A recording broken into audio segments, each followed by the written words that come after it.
যেই পুরুষ তার বউ যদি আরেকজনের সাথে শোয়, এরপরে সে যদি ওই স্ত্রীর কাছে যায়, যেই পুরুষের এতটুকু ক্ষমতা নাই বুঝার যে অন্য কারোর সাথে ছিল, ওই পুরুষ যদি দেখে আরেকজনের সাথে শুইছে, ও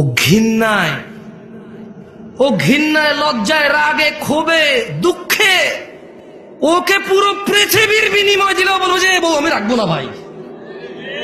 যার ভিতরে ন্যূনতম লজ্জাবোধ আছে, গয়রাত আছে, গয়রাত মানে বোঝেন আত্মমর্যাদা, কি মর্যাদা, সে রাখবে না। তো বলবো যে ভাই এত কিছু জানি না, আমি জুলুমের শিকার হয়ে গেছি, ওর মোহর কত 20 লাখ, এ ভাই একটা কিডনি খুল লইয়া যায়, এটা সরা, দেখলে আমার মেজাজ গরম হয়। আল্লাহ এরকম বলবে। যার ভিতরে ন্যূনতম আত্মমর্যাদা আছে সে বলবে যে 20 লাখ তো নাই, কিডনি একটা নিয়ে যা, 2 কিডনি লাগে না, 1 কিডনি বাঁচা যায়, ওরে নিয়ে বাঁচা যাবে না ভাই। কিডনি ছাড়া বাঁচা যাবে গ্যারান্টি আছে, ওর সাথে বাঁচবো না। ও আমাকে ধোকা দিছে, ও আমার বংশ মর্যাদা নষ্ট করছে।